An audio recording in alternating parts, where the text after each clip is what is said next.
Queridos irmãos e irmãs, vamos estar na liturgia do 17º domingo do tempo comum, ano litúrgico C. Os textos que nos são apresentados para reflexão, com primeira leitura do livro do Gênesis, capítulo 18, versículo de 20 a 32. O salmo responsorial é o Salmo 137. Segunda leitura da carta de São Paulo aos Colossenses, capítulo 2, versículo de 12 a 14. O evangelho é o evangelho de São Lucas, capítulo 11, versículos de 1 a 13.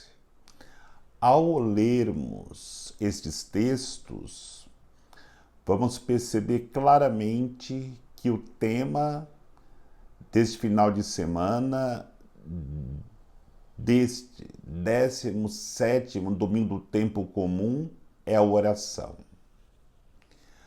A oração nos leva novamente a relacionarmos-nos com Deus. Por que eu digo novamente? Pelo fato que depois do pecado o homem se afastou de Deus e por isso faz coisas que entristece o coração de Deus.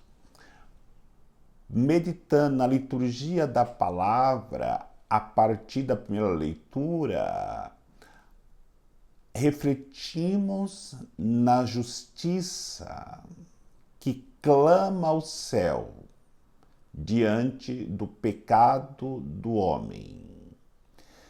Vai dizer a primeira leitura que Deus viu o clamor que subia da terra até a sua presença do pecado de Sodoma e Gomorra. E o clamor que ali subia aos céus era um clamor de pecado, de afastamento de Deus, de uma realidade de verdadeira situação de pecado mortal. E Deus resolve acabar com aquelas cidades. E por isso desce para ver a situação que vivia. E aí a justiça que clama ao céu, ela é aplacada com a nossa oração, a oração de intercessão pelo pecado da humanidade. E aí entra a figura de Abraão, o pai na fé, do qual todos nós devemos viver cada dia a sua fidelidade, o seu compromisso com o sofrimento da humanidade e com muita fé rezarmos para que Deus tenha misericórdia da humanidade. E por isso Abraão reza, intercedendo, e pergunta para Deus: o Senhor irá destruir estas cidades? E se ali houver alguns justos? E na oração, Abraão começa a dialogar com Deus. Se tiver 50, se tiver 40, se tiver 30, 20, 10 justos, Deus não irá destruir a cidade. No entanto, depois da justiça que clama aos céus, depois da intercessão do justo e do santo Abraão, homem de fé, acontece o veredito de Deus.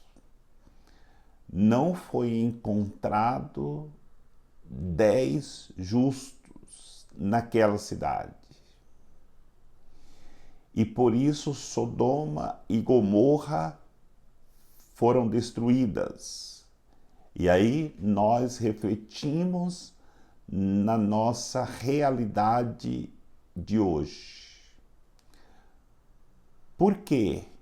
Com tantos pecados e talvez até pecados maiores do que cometiam as cidades de Gomorra e Sodoma, a humanidade ainda não foi destruída. As cidades ainda não foram destruídas. É claro, olhando de uma forma cheios de confiança e até mesmo otimista, podemos dizer que existem nas cidades muito mais do que 10 justos. Existem homens e mulheres, santos e santas, que rezam para que o clamor de justiça que chega até Deus não podem de maneira alguma deixar de ser ouvido por Deus e, consequentemente, Deus enviar a sua misericórdia, a sua compaixão, o seu amor para ajudar a humanidade na sua conversão e, consequentemente, se voltar para Deus. E aí encontramos no Evangelho o caminho que devemos tomar para que possamos cada vez mais nos aproximarmos desta realidade que é voltarmos-nos para Deus e deixarmos qualquer realidade de pecado que leva à destruição à humanidade para abraçarmos a proposta de salvação nos oferecida por Deus. O primeiro passo, vai nos ensinar o Evangelho, é recorrermos a Deus em oração, nas nossas necessidades. Jesus Cristo nos ensina, e de todos os ensinamentos que Jesus nos deixou quando ele viveu os seus 33 anos aqui na Terra, o principal foi nós recorrermos ao Pai em todas as nossas necessidades. Podemos perceber que o próprio Jesus recorria ao Pai para nos dar exemplo, que Jesus rezava para nos dar o exemplo, para que depois da sua partida nós pudéssemos imitá-lo em tudo aquilo que precisávamos para poder viver a nossa vida na graça e na comunhão com Deus e assim superarmos as dificuldades que todo ser humano enfrenta em sua vida. Mas, além dele nos ensinar a recorrer ao Pai, ele nos ensina também a perseverarmos na oração. Esta é uma realidade que acontece com muitos que rezam, mas porque Deus não concede de imediato aquilo que está precisando, a pessoa desiste e acha que Deus não está ouvindo a sua oração. Por isso, a parábola que nos apresenta o Evangelho de hoje, daquele homem que vai na casa do seu vizinho e insiste pedindo o pão para os seus amigos chegaram em casa, pelo seu importuno, o dono da casa acaba por atendê-lo. Assim somos nós, nas nossas relações com Deus. Nunca devemos desistir e saber que Deus espera a nossa oração para que, pedindo com insistência, Ele olhando para o nosso coração e vendo a nossa insistência, Ele irá perceber que somos de fé e de muita confiança naquilo que nós pedimos para Ele, e nesta confiança que temos que vamos receber aquilo que nós pedimos, Deus nos concede, e muitas vezes em abundância. Mas aprendemos com Jesus a rezar ao Pai. Aprendemos com Jesus a sermos perseverantes. Mas esta oração dirigida ao Pai, essa oração perseverante, nos traz no conteúdo da oração do Pai Nosso este condicionamento para que possamos receber as graças do céu. O primeiro condicionamento é nós recorrermos a Deus como Pai. Deus não é patrão, Deus não é um rei que fica no seu reinado, querendo somente que seu súdito se submeta a ele, sem ele ouvir a oração do súdito.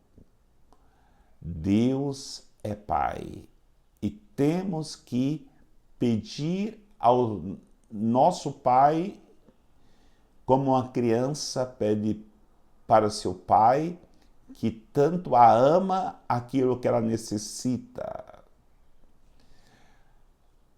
O conteúdo do Pai Nosso nos ensina: o pão nosso de cada dia nos dai hoje. Nós precisamos pedir o pão de hoje. Não ficarmos parados no passado porque nos faltou o pão. Não podemos ficar vivendo o futuro na preocupação de acumularmos coisas, pão, sem olharmos para o que Jesus nos ensina. O pão nosso de cada dia nos dai hoje. Tudo aquilo que nós juntamos e não partilhamos com o irmão, está aí uma condição para recebermos o que nós precisamos. Outra condição para recebermos nas nossas orações aquilo que precisamos do Pai é: perdoai as nossas ofensas, assim como nós perdoamos a quem nos tem ofendido. Para recebermos o perdão de Deus, quando recorremos ao Pai, está também condicionado a nós perdoarmos os nossos irmãos que nos ofenderam. E quando vivemos Deus como Pai, e quando vivemos perseverantes nas nossas orações, quando vivemos com o pão de cada dia, nós seremos consequentemente libertos de todas as tentações, de todos os males.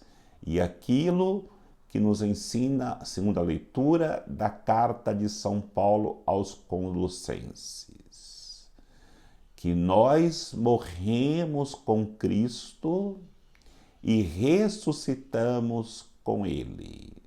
Se nós morrermos com Cristo, consequentemente, iremos ressuscitar com Ele e teremos toda a nossa dívida paga por Jesus na sua morte na cruz, crucificado. Por isso, São Paulo ensina aos Colossenses: duas realidades nos fará que a nossa oração nos leve a experimentar a salvação. A fé que nós tivermos, como Abraão teve em Deus, e o poder de Deus agindo em nossas vidas, porque é o nossos esforços e o poder de Deus que leva com que o homem experimente a salvação em Deus. Que Deus nos abençoe, em nome do Pai, do Filho e do Espírito Santo. Amém.